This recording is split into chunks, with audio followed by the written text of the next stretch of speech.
Salut à tous et bienvenue dans ce méga guide d'achat du Black Friday 2020. On le sait tous, 2020 a été une année très compliquée avec le coronavirus, les deux confinements et la crise économique qui pointe quand même violemment le bout de son nez. Et avec tout ça, on va forcément avoir de bonnes offres pour tenter de relancer l'économie. Et ça, c'est quand même une bonne affaire pour nous en tant que consommateurs, puisqu'on va pouvoir se faire plaisir, mais à moindre frais. Alors dans ce guide, on va essayer de savoir où acheter, quand acheter et surtout quels produits acheter et à quel prix. Mais avant de commencer la vidéo, déjà abonnez-vous si c'est pas déjà fait pour ne pas rater mes prochaines vidéos. Et surtout, ne vous faites pas avoir par l'effet de Black Friday. S'il y a des produits dont vous n'avez pas besoin, ne passez pas à la caisse pour rien, la planète vous dira merci. The power is yours. Donc déjà, sur la question du quand. Initialement, le Black Friday, c'est le lendemain de la Thanksgiving. Et cette année, du coup, le Black Friday tombe le vendredi 27 novembre. Et oui, c'est vendredi parce que Black Friday, vendredi, vous l'avez. Et depuis quelques années, le Black Friday est suivi 2-3 jours plus tard par le Cyber Monday. Donc ça se passe le lundi, puisque Monday...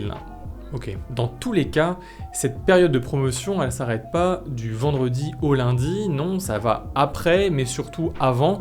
Généralement, on est 15 jours à 3 semaines avant, et là, cette année, ce qu'on s'est aperçu, c'est que les Singles Day, donc le 11 novembre, ça a signé le début de ce mois de promotion du Black Friday. Mais je vous l'ai dit en introduction, on n'est pas dans une année classique, et suite aux difficultés liées au confinement, le gouvernement français a décidé de reculer un petit peu ce Black Friday, donc normalement ça sera une semaine plus tard. Mais tout ce que je dis dans cette vidéo est valable, les deals normalement sont valables également, et surtout qu'à une semaine près, globalement, vous pouvez chercher les mêmes prix. Et maintenant que vous savez quand est-ce que ça va se passer, se pose la question du où acheter.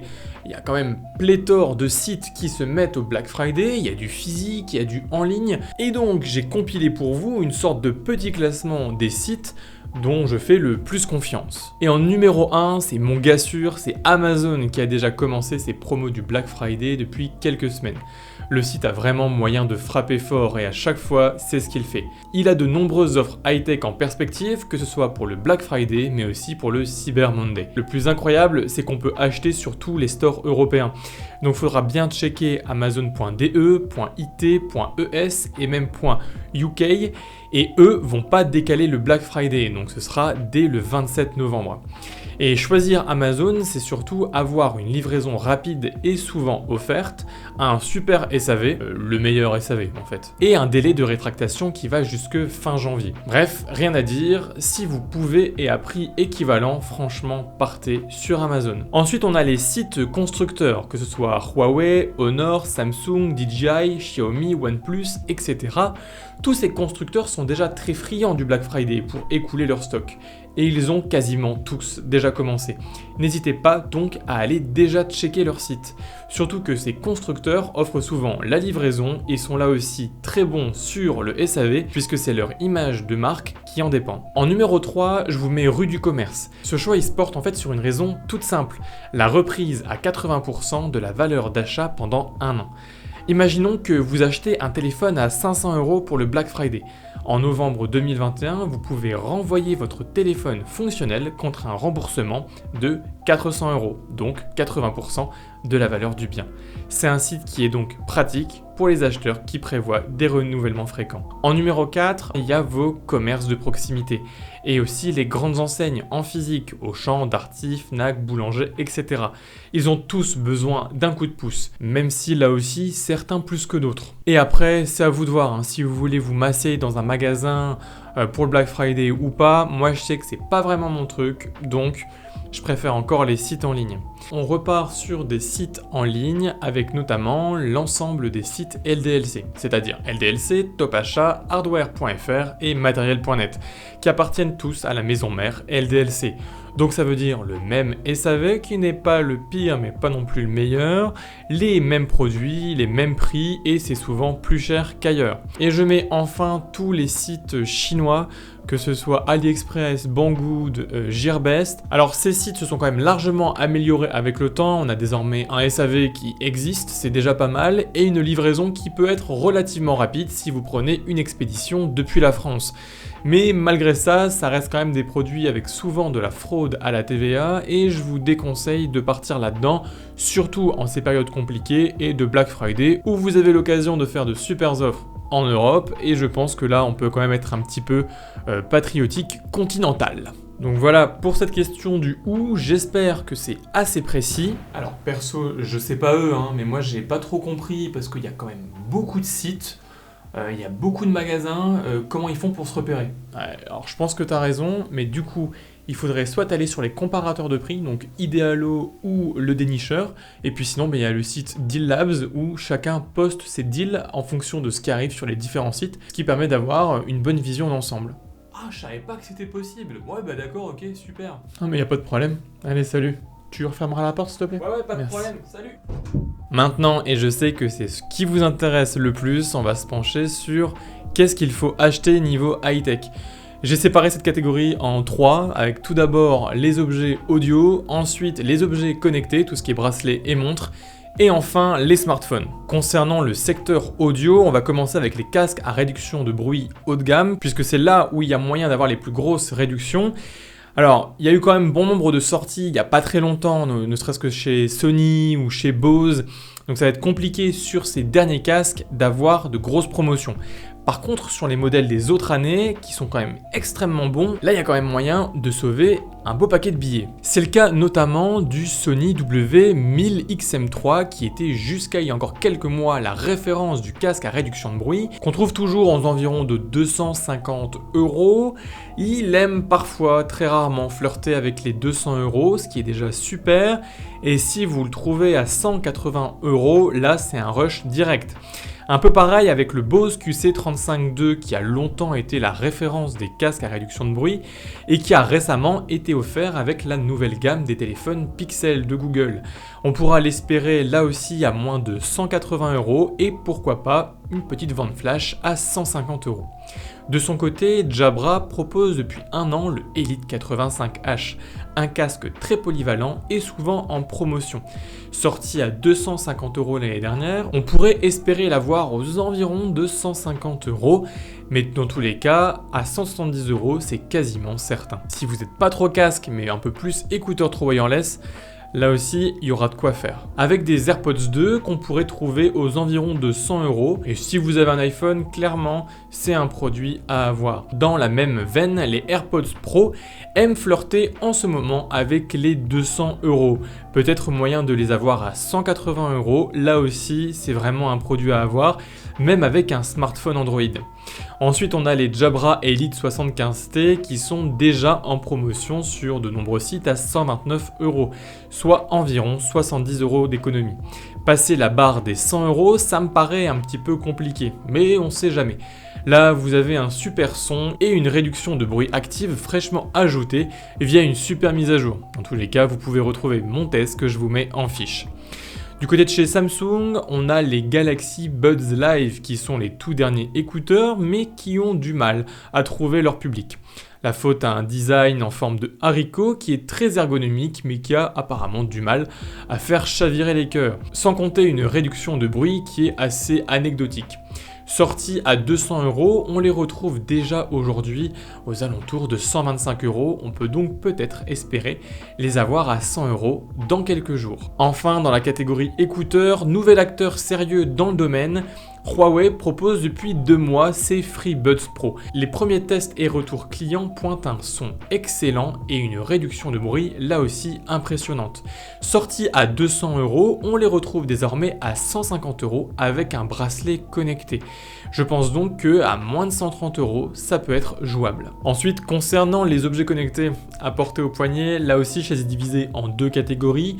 Déjà les bracelets connectés, puis les montres. Et concernant ces bracelets connectés, il y a quand même bon nombre de marques qui se sont lancées sur le marché, que ce soit en 2019 ou en 2020. Mais force est de constater qu'en 2020, la palme du rapport qualité-prix, elle revient encore et toujours à Xiaomi. Avec le Mi Band 4 qu'on peut peut-être espérer taper à moins de 20 €, soit quasiment 50% de réduction sur le prix initial, et le Mi Band 5, le tout dernier que je vous ai également testé ici en fiche, que vous pouvez trouver à moins de 30 €, voire 25 €. Concernant les montres connectées, on va commencer avec Apple et l'Apple Watch SE pour 250 € pour le modèle 40 mm et 290 € pour le 44 mm. Je vous parle également rapidement de la Galaxy Watch 3 qui est une montre de chez Samsung, extrêmement polyvalente et à l'autonomie meilleure que l'Apple Watch, et à moins de 300 €, ça serait vraiment le meilleur prix jamais vu. On a ensuite la marque Withings qui propose avec la Steel HR une montre qui sait allier avec brio modernité et classicisme. Et cette montre offre un panel de fonctions,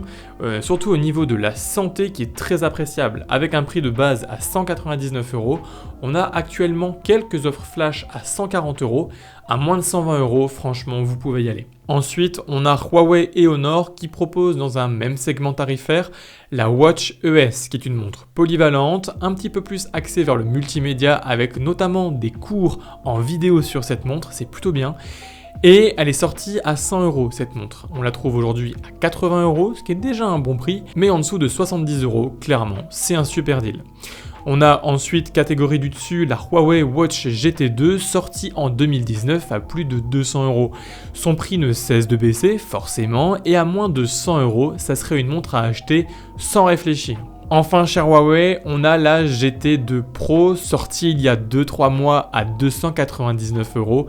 On sent que le prix se rapproche de plus en plus des 200, et si elle franchit ce cap, vous avez une superbe montre avec verre saphir et longue batterie.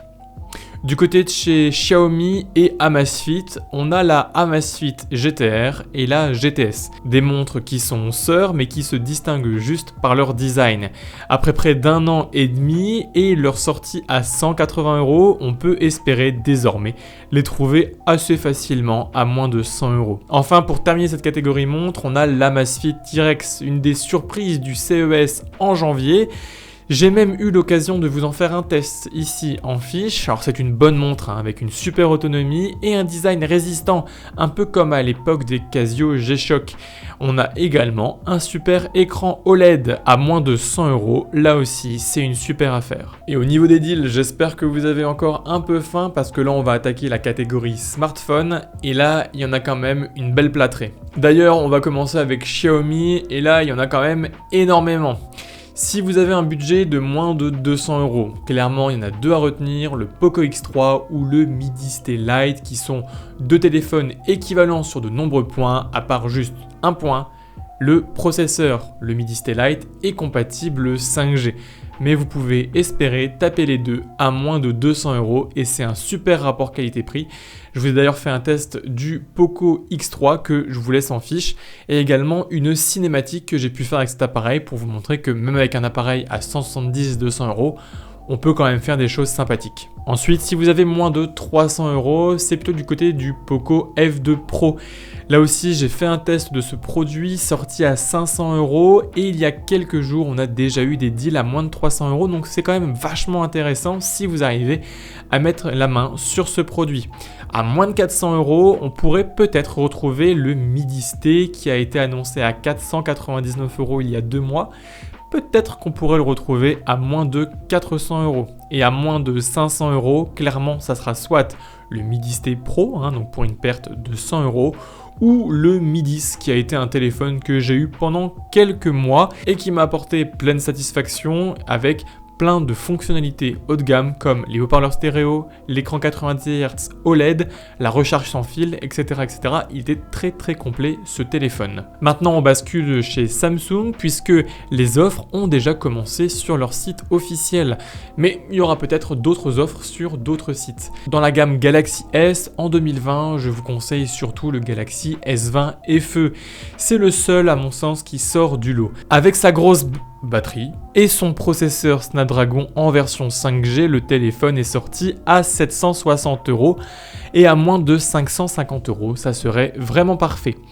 Pour la gamme Galaxy Note, là je vous conseille plutôt les modèles de l'année dernière puisqu'il y a peu de chances qu'on ait de grosses promotions sur les Note 20 et la gamme Note 10 est déjà en promo entre 499 pour les modèles normales et 599 pour le modèle Pro. Enfin, la gamme Fold avec le Fold Z qu'on peut espérer voir à moins de 700 €, soit près de 800 € de remise, et le Fold 2 qu'on a vu furtivement passer de 2000 à 1300 € en début de mois. Clairement, s'il revient à ce prix, c'est un vrai concurrent au Note 20 Ultra. Ensuite, on a Google qui, avec ses Pixel 4a et son tout dernier Pixel 5, revient vraiment sur le devant de la scène et a vraiment de nombreux arguments à faire valoir. Le Pixel 4a, actuellement à 349 €, est primé comme un des meilleurs photophones au monde et surtout le meilleur photophone pour sa gamme budgétaire, pourrait voir son tarif passer sous les 300 €, ce qui nous permettrait d'avoir un glissement